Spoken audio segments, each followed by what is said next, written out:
So welcome to today's session, Make It Pop Visuals in Canva that Teach and that Inspire.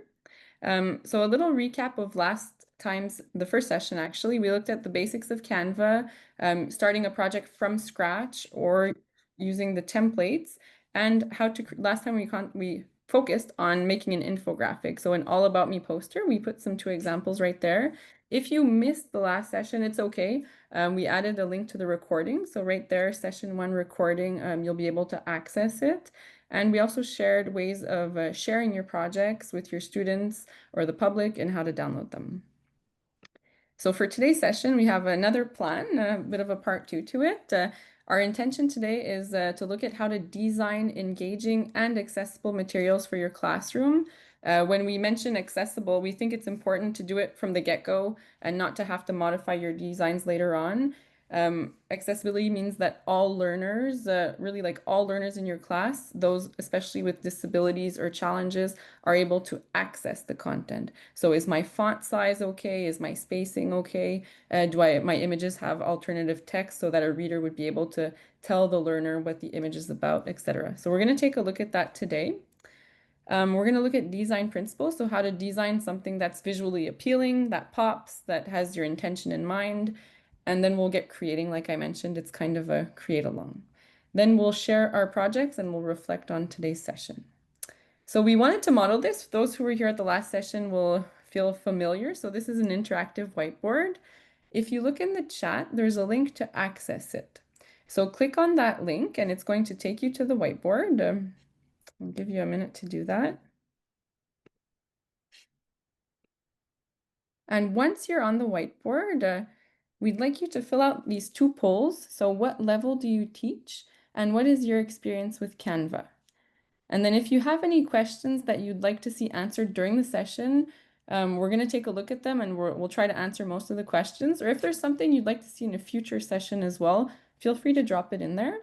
So the poll, you just have to click on it. And for the sticky notes here, you could grab a sticky note, double click and write your text. Or if you want to add your own, you can go over here to the tools on your left-hand sidebar and click on one of the sticky notes. Then you pick a color and it shows up on the screen. So we'll give you a minute or 2 to fill that in, please.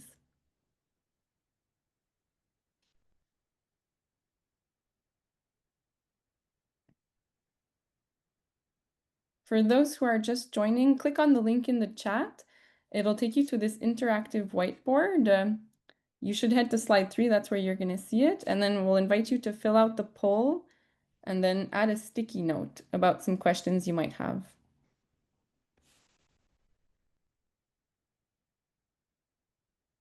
For those who are new to Canva, this is a great way of doing it with your students if you want to use it as a brainstorm tool, for example.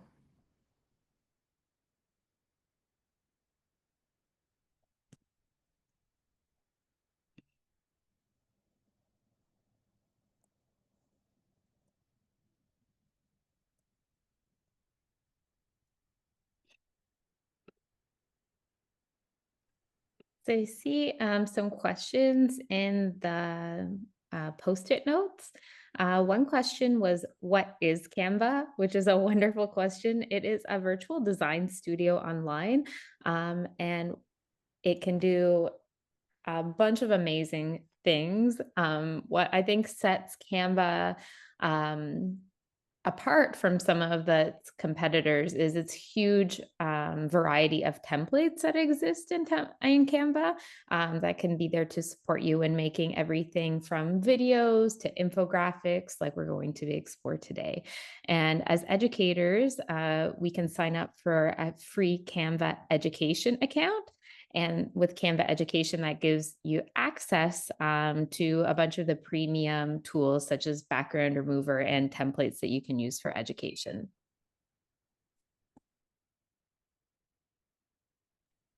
If ever you do not have a Canva for Education account already, maybe that's something we can support at the end of today's session if you're able to hang around, and we can talk a bit more about that. It's a fairly straightforward process. Hi, Lexi. It's Jennifer. Hi, Jennifer. How do I get the like I'm trying to fill in your form title, but like how do I get one of those for I see other people's name, another person's name on it, but how do I get one of those for me to fill it out? For the poll, you should just be able to click on your answer and it should add your response I to. should be able to respond there. I think it looks, yeah. Because I can't seem to. Yeah, I I'm think it's clicking on it, because but I someone modified it by accident, maybe because we kind of opened okay. the interactive whiteboard for everyone, so maybe clicking around made some changes. But usually, Oh, just okay. by clicking on the answer, it should work. Yeah, no, it's not. It doesn't seem to be. I can't type into it. You don't need to type into it. You just need to click your response. Oh, just click the response. Yep. Okay. Yep. Oh, there we go. Okay. Awesome. So throughout the presentation, we'll take a look at the sticky notes and all the questions, and we'll do our best to answer your questions throughout the presentation. Thank you. So to get started, here we created two infographics about color theory. Each poster has the same information. However, it's presented visually very different. So we'd like you to take a minute to observe the two posters, look at the similarities, the differences. What do you notice? Maybe what stands out? What do you like? What do you dislike? So take a minute to observe it. And then on the next slide, slide 5, we'd like you to add your comments. So the same way, you would just have to click on Tools on the left, click on Sticky Note, and then you should be able to add a sticky note. So what do you think about each version? Same information on both posters, just the way it was visually presented is different.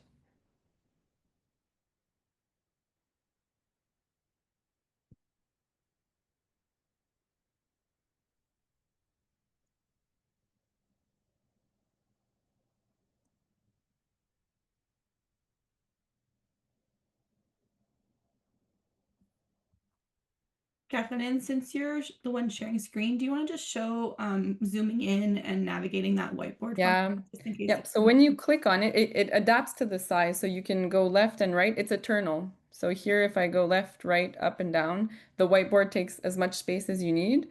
So you can zoom in and zoom out at the bottom. Here you go. There's a little slider that you can zoom. You can see how eternal it is. Here, I'll zoom in to find most of the posts. If you have a touchpad, you could just zoom in and zoom out with it as well. And if I want to get a closer look at the teeny tiny sticky notes, I can, or zoom out like that. So interactive whiteboards are really fun because you're not always redimensioning your files. It's really eternal.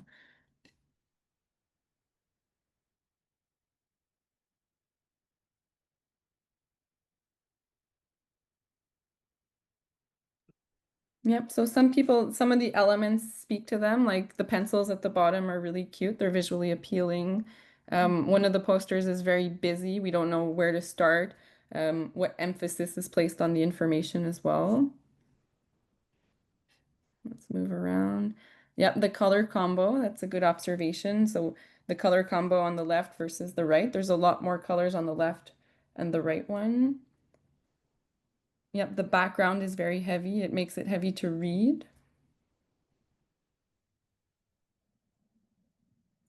Some on one of them, the information is harder to access, absolutely.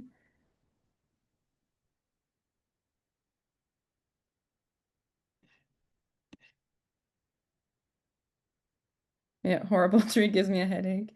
So imagine the students trying to learn the content, being distracted by the elements and the colors and the contrast. Can someone remind me how do I get a sticky? I'm not Yeah. sure on So the right here on the left side of your screen, you should see a toolbar, a vertical toolbar, and there's a section called Tools. Do you see that on your screen? Yeah. And then just click on Tools, and here these are the tools you can use. Click on the sticky note, and then it'll invite you to pick a color. Okay, I knew it was there. It's been a while. That's Thank okay. you. We're here for that. There's also a little shortcut if ever when you're on that whiteboard page and you press the S key on your keyboard, it will create a sticky note right there for you. Awesome.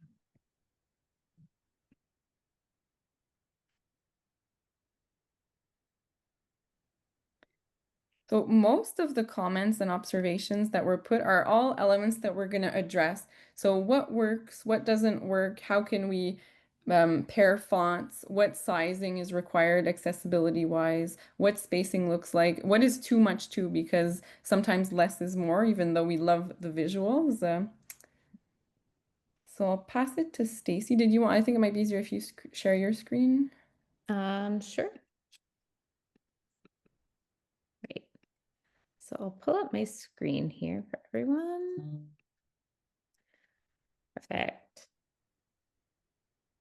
So today during our presentation, we're really going to be focusing on three main things throughout the design process. The first one being fonts. So how do we pair fonts? What fonts are accessible to students? Color theory as well. Do we have enough color contrast in our designs? How do we use that color wheel to really make our visuals pop and speak to students? And then a bit about how we organize our designs. So layering our designs and using grids in Canva. And throughout the presentation, while we do those through things, we always want to consider accessibility because a design that is aesthetic and looks good might be visually appealing, but not necessarily accessible to all our students. So while we're going through designing, we're going to keep reflecting back on that accessibility piece because for sure, whatever we want to create for our students, we want to ensure that it is accessible to them. And I'm going to click here. We added a link for our accessibility guidelines that were created at Learn on our digital competency website. So what I'm going to draw your attention to right now is these level 1 accessibility guidelines. And these are the minimum threshold. So we're not going to go through all of these today, but if ever you're interested in learning more about accessibility and creating designs that can be more accessible students, you'll find here a list of different accessibility points. One thing that I love here is this poster. I keep it by my desk. So whenever I'm creating digital documents online, I try to run through this little checklist to be like, to ensure that all these points are met.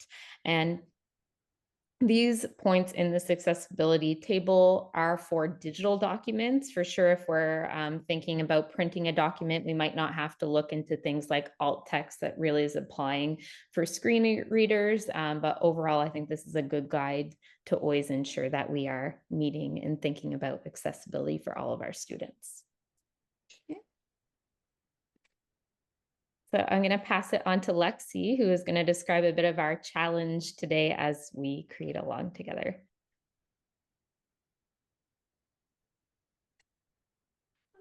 Help if I unmute myself. Okay, so we are going to do a little bit of a create along today. So what's going to happen is I'm going to talk a little bit about some different information pieces, and then I'm going to show you what that looks like in Canva, and then we're going to get you to create alongside.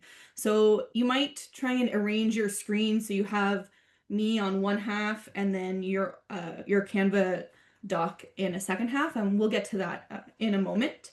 Essentially, what you're going to be doing is we're going to be creating a kind of visual document, poster, infographic, etc.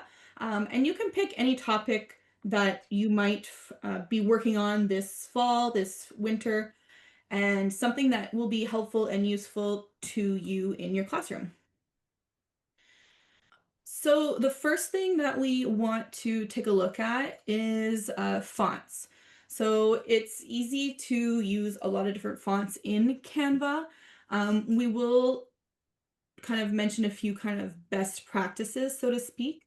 We did want to just kind of show here a couple of different information pieces, and I'll get into that, how to do it in Canva, but thinking about line spacing, letter spacing, adjusting to be left aligned is also a good practice. And we've included here the link to Canva's guide for font pairing. What is font pairing? Font pairing is going to be, when you're selecting a few different fonts in your document. And so we never want to have too many fonts because it can become overwhelming. So it's usually best to stick to kind of two. but you want to think about, the weight of the font, so how thick or heavy the lines are, playing with different font families, line spacing, like I mentioned.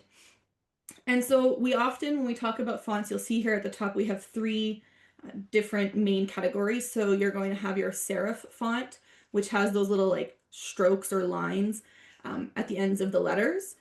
Typically, this is more used in printed documents.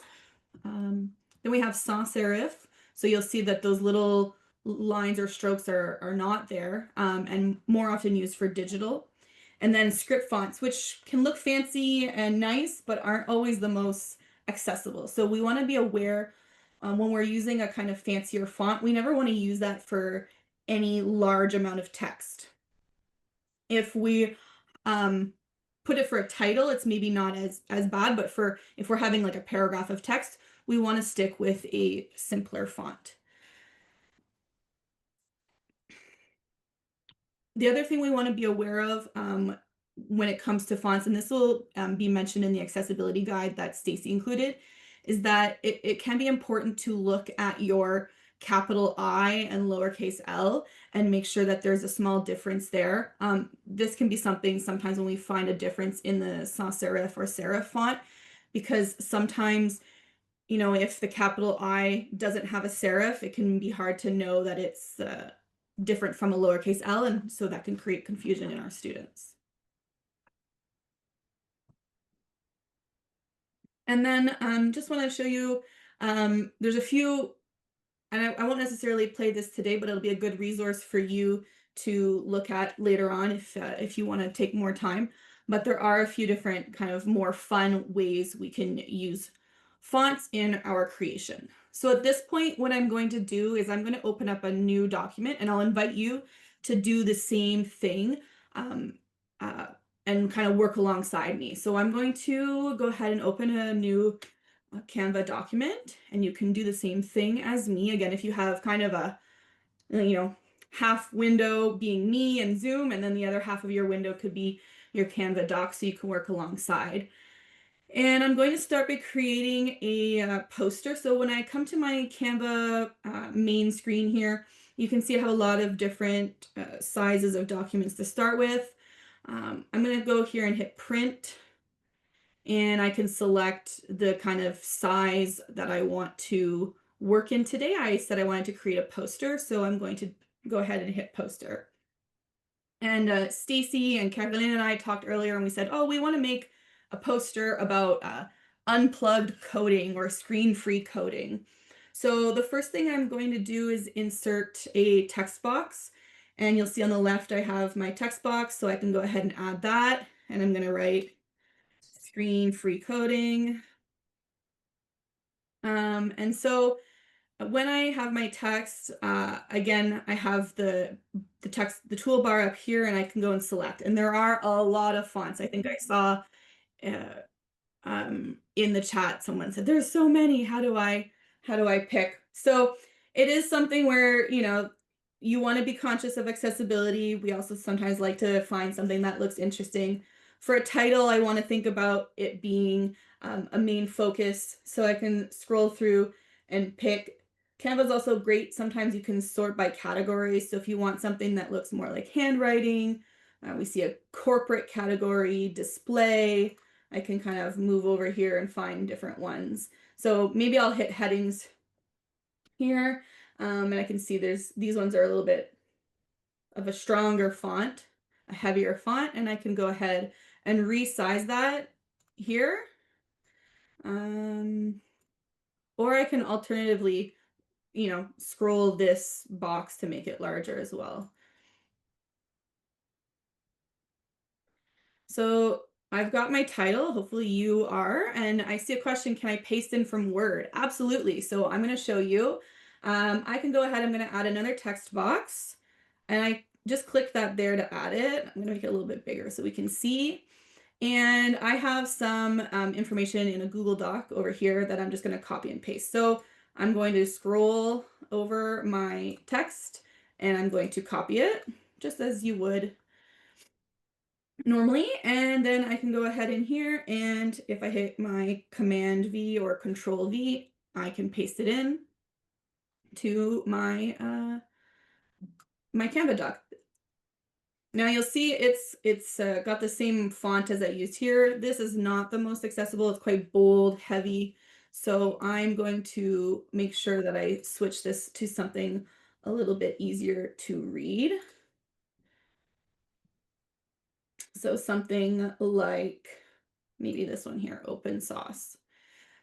I'm also going to go ahead and I can edit more in here. So I have the alignment, and like I said, typically we want to be on the left. So I have just aligned left. I can also adjust the spacing. So if I want to spread the letters a little bit wider, you can see as I scroll, it's getting them wider. Now that's clearly not too accessible, but I can bring it back down. I can also adjust the line spacing. So the spacing in between each line. Generally, we want at least 1.5. Or I could even go as far as 2 maybe. So something like that. I can go ahead and grab, maybe I have some more information here. So I'm going to copy these bullet points and I'm going to paste them in here. And I've just done Control-C, Control-V to copy and paste. And I can go ahead again and adjust as needed. It seems to have lost those bullet points that I wanted, so I can go ahead and add those back in. There might be a little adjusting that needs to happen. As you can see, it's added some in between the lines. And of course, I can go ahead and get a different font. Now, as we mentioned, we don't want to use too many fonts, so I'm going to select the same one I used previously here. So hopefully you've been adding some text as you are following along with me. And of course, it's okay if you don't have a full page of text yet. We're going to add other elements into our posters in just a moment. I'm going to add just a little heading here. So a little quick shortcut that I like to use is when you want to use a text box, if you press the T on your keyboard, it creates a text box automatically. So I like that. And I'm going to give it the heading here of benefits.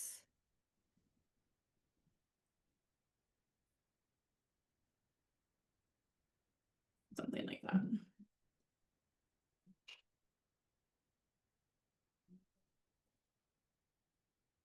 going to pop back into our presentation.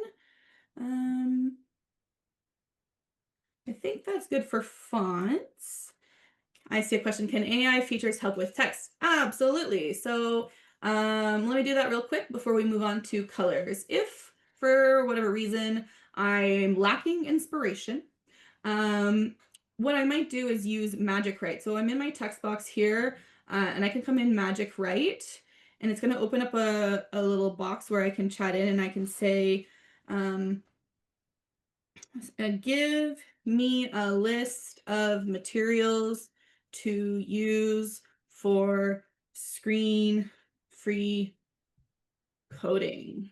Let's see what it's going to suggest. So this is just like any of your other generative AI tools. And so it's generated a block of text, which I can then go ahead and insert.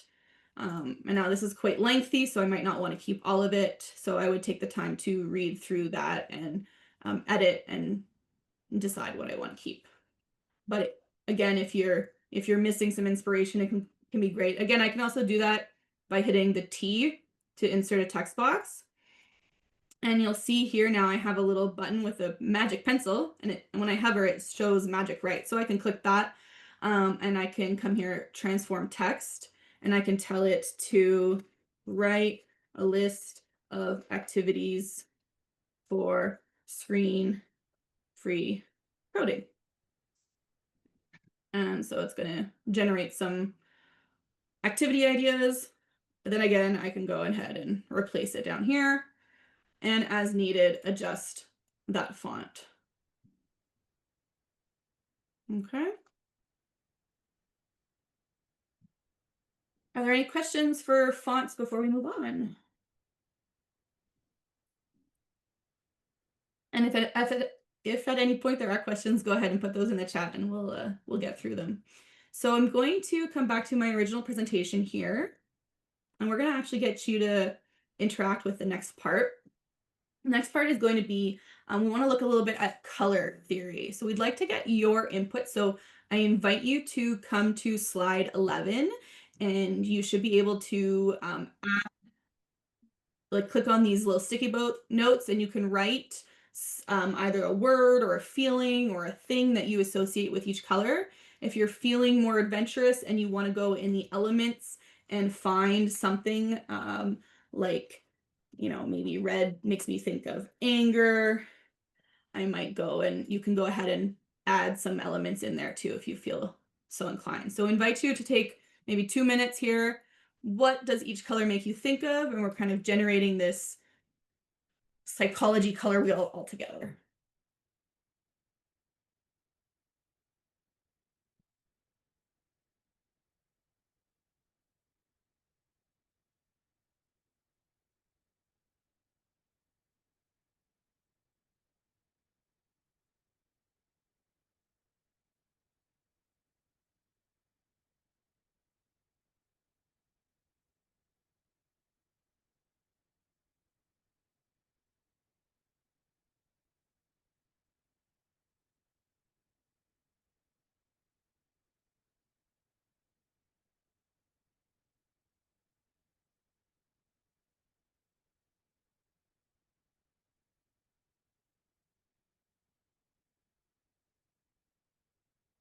So I see green for nature.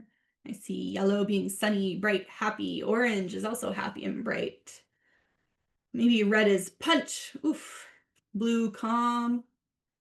Oh, red could be love also. Great ideas.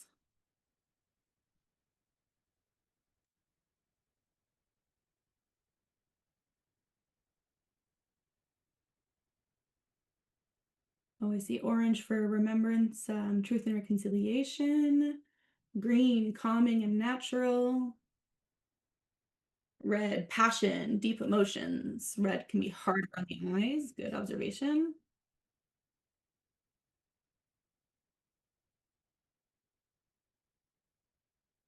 Peaceful for blue. Creative, purple. Great. Nice and sunny, yellow. Yeah, unfortunately today is more of a blue, calm day. Rainy. Red is vibrant, strong emotions. Purple, Imperial Rome. Ooh, I love it. We got a history buff in the group today. Great. So I just wanted you to keep in mind some of these associations that we might have, our students might have. You can find online a lot of different color wheels that will have different maybe emotions associated with colors. Also, you'll notice company logos will be really strategic in what colors they use. So technology is often going to be a kind of blue color if you think of things like Facebook and so on. So we'll keep this in mind as we move forward. Kitchen wall paint, I love it. But in terms of color theory, there's a lot of different things that we can think of. And so I want to show you one of Canva's tools, which is this interactive color wheel here, and we've linked it for you. And it's really great because it kind of goes over the basics. So if you're not an art teacher, that's okay. But it's great to think about, complementary colors are going to be opposite each other on the color wheel. Monochromatic is when we're going to stick with all of the same color, but in different tints or shades. So if I see here, I have a darker orange, medium, and light. Similarly, we might have a triadic, so we're kind of going 3 colors in a triangle shape here, all across from each other on the color wheel, and so on. There's a few different examples. Canva's color wheel here is really fun because you can go ahead and choose your combination that you're looking for. So right now it's as complementary. And if I know I'm looking for something green, then it's going to provide the complementary color on the color wheel. So the color that's just across from it, which can be really fun. And you can kind of take a look at what that might look like in a creation here. It's just giving a very brief sample.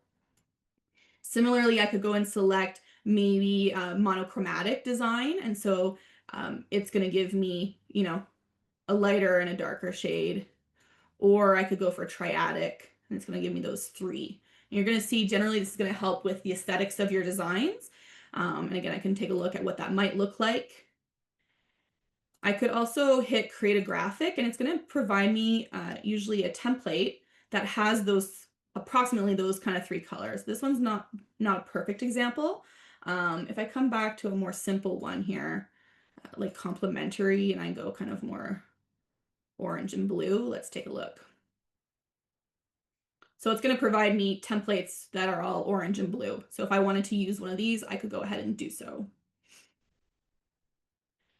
So that's Canva's color wheel, which can be a great tool for you to use when you're designing your posters. I also want to share with you another tool, which is going to be a contrast checker. And this is going to be important, again, for accessibility reasons. This one's not within Canva, but you can absolutely use it in conjunction with Canva. So if I am deciding on the colors I want to use for my poster, I can go ahead and pick, maybe I want to use blue. I'm talking about technology. And you can see I have like a medium blue and a light blue, and it's showing me an example of what it might look like. And it's giving me a rating of how accessible this is based on the contrast of these 2 colors. And so right now you can see it's very poor because this blue and the light blue don't have high contrast. If I go and adjust and make this one a lot lighter, and then make this one, the text, more dark, you can see now it's adjusted to say that the contrast is very good. It's easier to read because that contrast is there. Okay, similarly, I could go opposite. I could go lighter font and have a, maybe I want to even change the color here. Maybe I want to go pink. Okay, and so if I'm very light, it's going to be hard to read, but as I go darker background with the light font, generally it's a very good contrast. Now, what's great about this is I can go ahead and select this color code and bring it into Canva, and I'll show you that in just a moment. So there are a couple of cool things I want to show you here. I'm just going to I'll leave these again here for you to check out as you're exploring on your own time, because we're going to do it together in just a moment. And same for this one as well. Oh no, I can show you this one. So I'm going to play this one here, and I'll just narrate as I do it. So one of the cool things about Canva's kind of the brains of Canva is that it can detect colors from photos. So if you've gone and inserted a photo, you can you'll see it'll pop up the colors in the toolbar, and you can go adjust and play with them, which can be really fun. I've also been able to hit edit, and I can go adjust, and you can see I can change the temperature of the photo. I can also play around with the tints and various types of lighting and so on. And I can always adjust that by scrolling or hitting the numbers on the side. And I can even edit the colors within that photo. So I could go and select each color and change what it might be. So if you really want to get fun and creative with your images, this can be something nifty to explore. So in this example here, I'm actually changing every color except for the orange to be more gray and really make that canoe or kayak stand out. And I can always reset it back to the original. So I'm going to pause that there. And I'm going to show you now. So I'm going to go back to my poster. I've lost it here. Where are we? Too many tabs. Here we go. So I'm going to go ahead and start playing with color. And again, you can follow along on the side with your poster at the same time. So if I want to change the background, I can select this kind of background of my poster, and I can go ahead and hit that little color wheel and find any kind of color I might want to use. I think I'm going to stick with a fairly pale color, so I might pick, we're going to go fairly pale here, something like that. And then I want to, let's say actually if I come back, I said I was going to use that contrast checker. So maybe I like this deep mauve I have here. And let's check it with, actually let's do the opposite. Background is going to be light, like light pink here. And I want this to be that dark mauve. So something like that. It has good contrast. So if this is the color I like, I can select that and copy it. And when I come here, I can, so I just hit the color of my text and I could come here to the wheel and add a new color. And you'll see here I have a place where I can paste that. And when I hit enter, it changes the color. So it's now this kind of deep mauve like I found on that accessibility checker.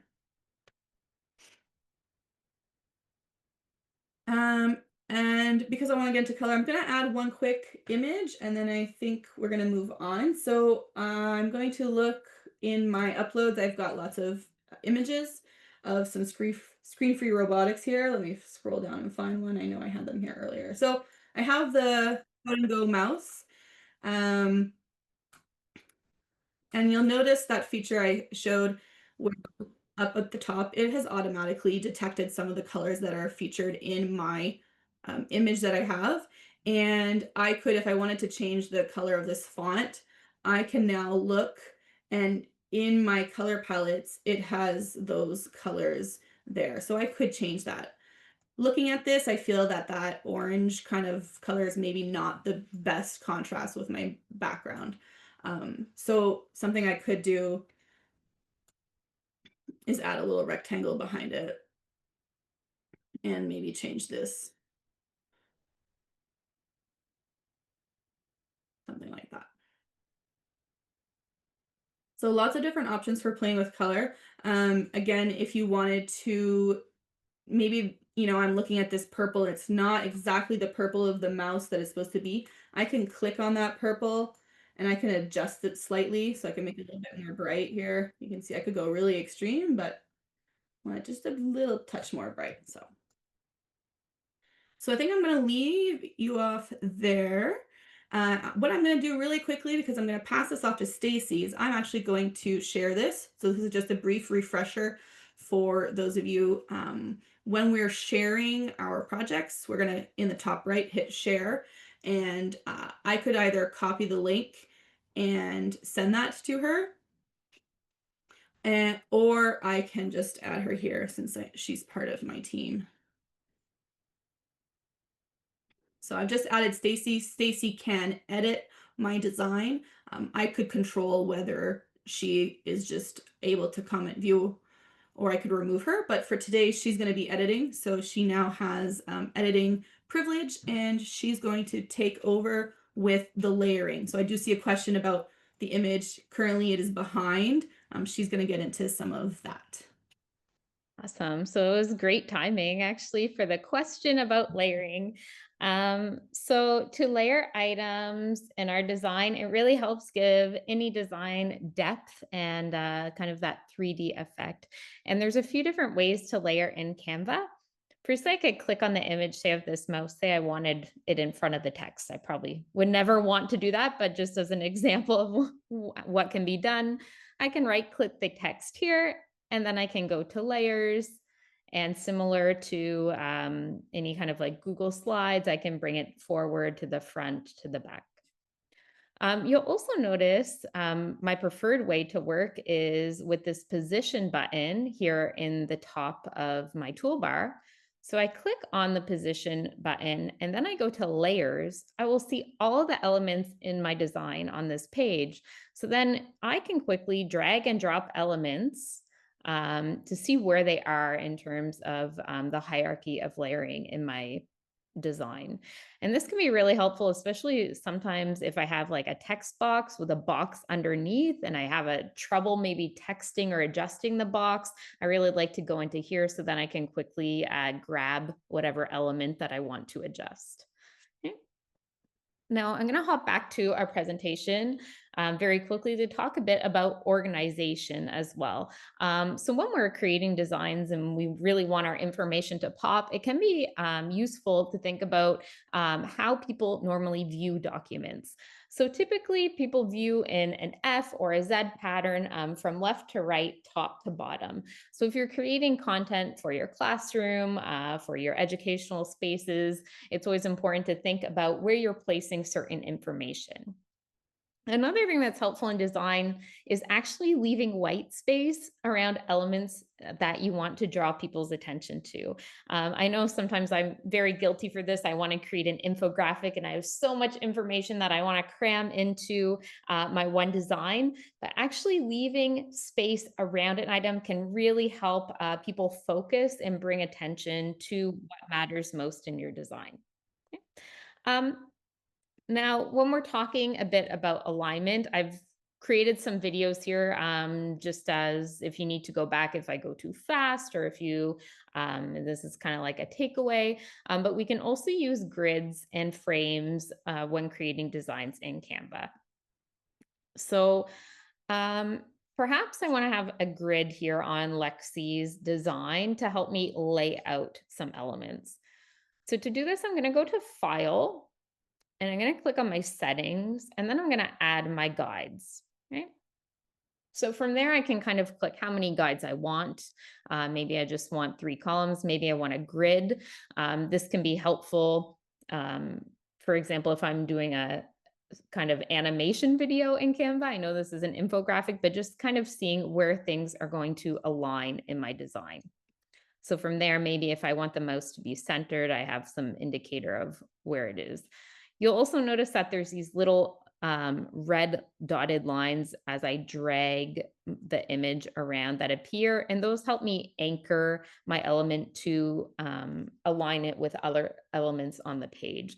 So for example, right now it seems to be aligned with the benefits word, but if I line it over, it's aligned with the white box. So that can also be something that can be helpful when you're designing. I'm going to go and turn those grid lines off. Okay. So for example, nice. Lexi's adding a bunch of elements. Perhaps what I'm going to show now is how we would align those 3 pictures so that they're grouped together. So what I'm going to do is I'm going to hold my shift button and I'm going to select the 3 images. From there, I'm going to right click, and you'll see that I have this align elements button. So I can actually automatically align all of those elements that I've added to the page. So I'm going to pick the middle. So now you see, even though they're different sizes, they're all aligned in the center. Maybe I could play around with it. Maybe I want to align them so they're all at the same top bar. So if you're doing an infographic with lots of different elements, lots of different text boxes, that can be a huge time saver for you. What else did I want to talk about? Oh, frames and mockups. So one fun thing about Canva is if you go into elements, you can find frames. And just like a picture frame, they're a shape that you can drag another image into, or so they can be really fun when designing visuals. So here, for example, I have a really nice frame here of a computer screen, and maybe I want to add one of my elements like my screen for robotics in the screen. That doesn't want to work there. So I'm going to go to my photos. Maybe I'll find another photo here. Graphic.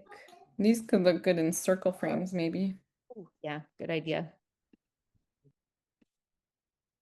Let's go find my circle frames. And perfect, I'll drag those in, and those, that way, all of my designs could be the same size. So if I grab that and pull it in, you'll see that it automatically kind of crops my image. If I want to kind of arrange it there, I can double click on my item and drag it so that it is in the center. Okay, I'm just going to copy that whole element and then drag my other image on top. And again, copy and drag it. Okay, so there I have all 3. And again, I could align them so that they're all spaced evenly. Okay. Oops, I centered them. Okay. Perfect. One helpful tip, because I see time that I don't want to miss when we're talking about accessibility, is also adding alt text to my images if it's going to be shared online.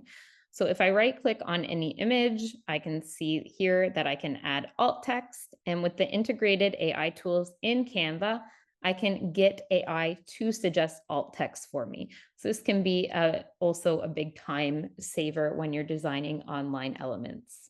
So here you can say a robot mouse sitting on top of a green box, right? So I can adjust whatever it is.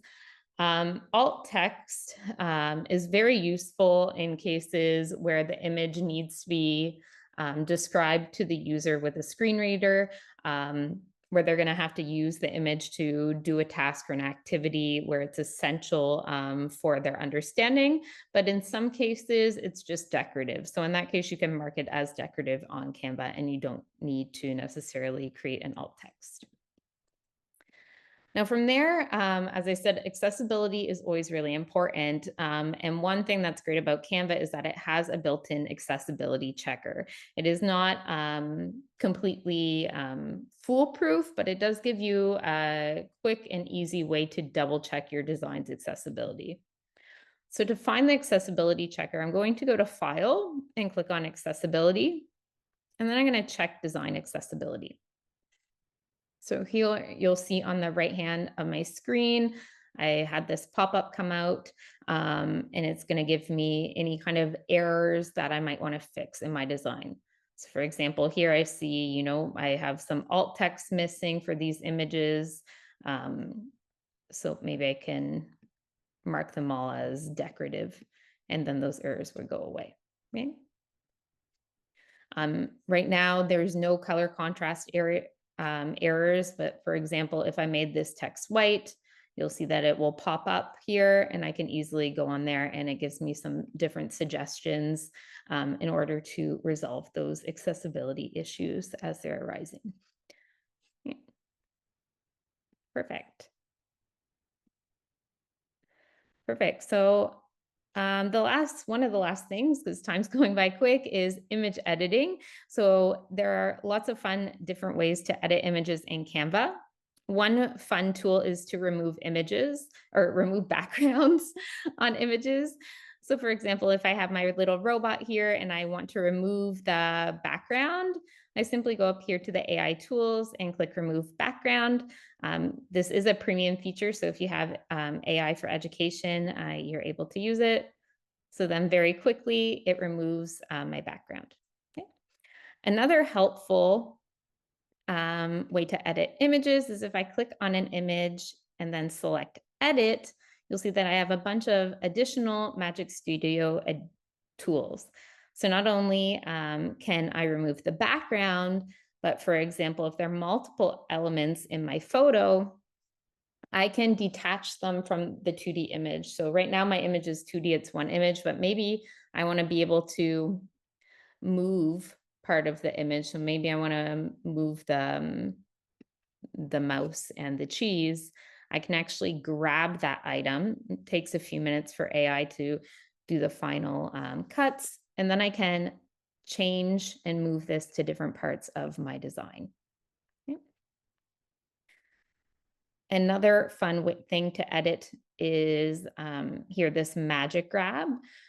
So you can, with magic grab, if I had a photo that had text in it, for example, which I do a lot of maybe translating, like I have an image that exists in English that has some English text and I want to translate it into French. Well, I can use magic grab, and it detaches the text that is in the image so that it is not flat. So I can go in and edit the text just like I could on a regular Word document. Perfect. So I think that's leading up to the end of the presentation. So I'm going to pass the mic to Carolyn, who's going to talk a bit about saving and sharing our design. Yeah, we'll still give you a few minutes. Thanks for all that demoing, Stacey. It's really neat, and like Stacey showed you in the tools, when you go to edit your image, there's tons of them that were designed by Canva. Then to access them, like Stacey mentioned, you need your Canva for education. Sometimes too, we were told if you log in with your board email, it's already been set up. So try logging in with your board email first, and if it doesn't work, you could just apply for your free account. I think we could take a few minutes before sharing. Let's take 2 or 3 minutes if you want to go explore adding images, playing with the colors, trying to erase your backgrounds. That's one of our favorite features. So let's take a few minutes to do that. And if you have any questions, we'll be here to answer them. Feel free to open your mic so we could share our screens and walk you through any difficulties.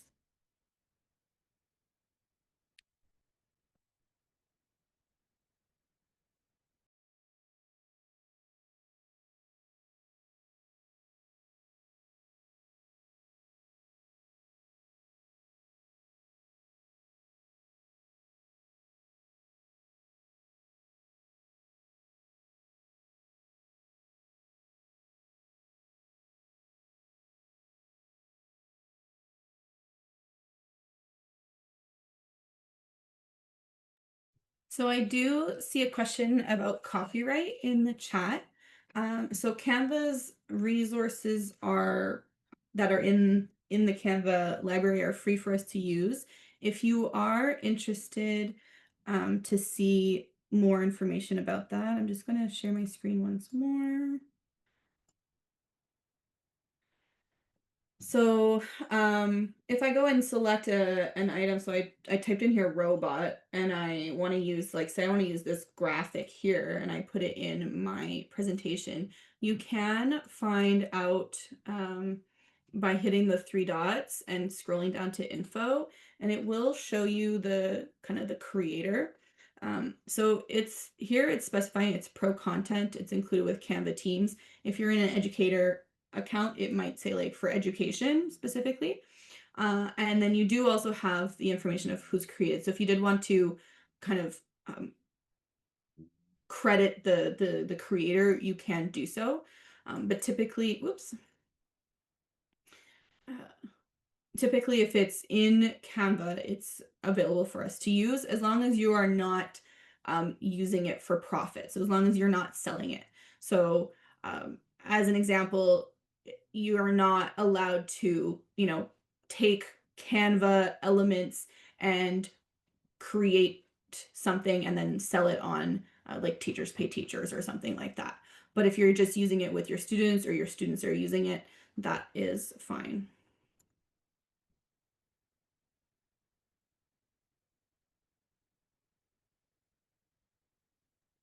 While you're sharing your screen, do you just want to demo the share button? And we could, for those who'd like to share their presentations with us. Yeah, so if I want, I'm just gonna, because we had this problem last time. So when you're ready to share your creation, like I showed before, in the top right, I can hit that share button. If you are in a Canva for Education account, you might also have an assign button. And this is a way that you can assign it directly to students within Canva. So I'm going to hit share, and this is where I can go and download my project. I could copy a link and send it to people. For today, what I'm going to do is I'm going to come here and hit public view link, and it's going to make a live link to view my document. And what it means is that if I were to edit this document, what the viewers see will also change live with my edits. So I'm going to hit public view link, and I will need to create it. And all I need to do then is copy this link. And if you come back to our original presentation on page 24, we invite you to paste the link to your document. So if I hit Control V, it's actually going to paste the view link to my poster. And then this is just so that we can see, what you've created. If you feel like sharing, and of course, if it's not finished, that's totally fine. We only had a few minutes. But we'd love to see your creations as it can inspire the rest of us who are here together. So again, briefly, I'm in the top right. I hit share. I go to public view link. Once you've already done it once, you don't need to create it again. You just need to hit copy that link, come back to our presentation that we shared with you, and maybe Caroline, you can share it in the chat again, just in case people have lost it. And I hit Control V, my shortcut for paste, and it pastes it in there. So that's on slide 24 when you click on the presentation. And it's important, I saw there were questions too in the sticky notes about organizing files. It's important to name your files because once you start creating a lot in Canva, it's hard to keep track. So what we suggest is really adding a title, like here, screen-free coding. So identifying it, so it's going to be easier to search it with keywords when you're looking for it. And it's kind of like Canva, you can create folders and subfolders, so you can also organize your stuff. Let's say you're working on the alphabet, posters for the alphabet, you could create your folder and add your files in there. So I highly suggest organizing it from the get-go. Oh, there we have a nice poster coming up. Oh, beautiful colors.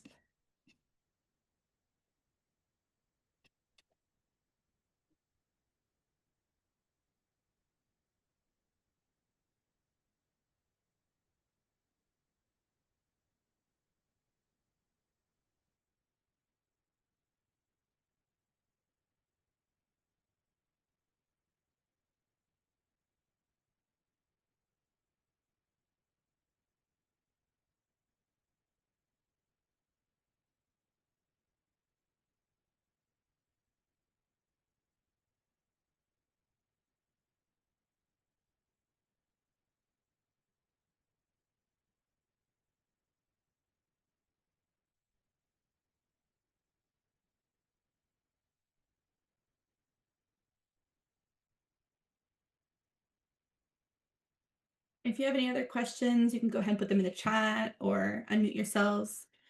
If you're having trouble, we'd love to see you again, even if I can see that, I think it's Michelle's put hers in. It's not a finished product, that's fine. It's just to, practice sharing, show us what you've got.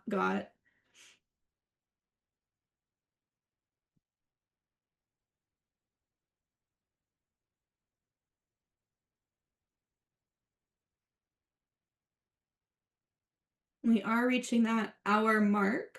I will just show the last couple of things here. So we didn't get to it today, but on slide 25, I've put in a screen recording that I have narrated how to use a bulk create.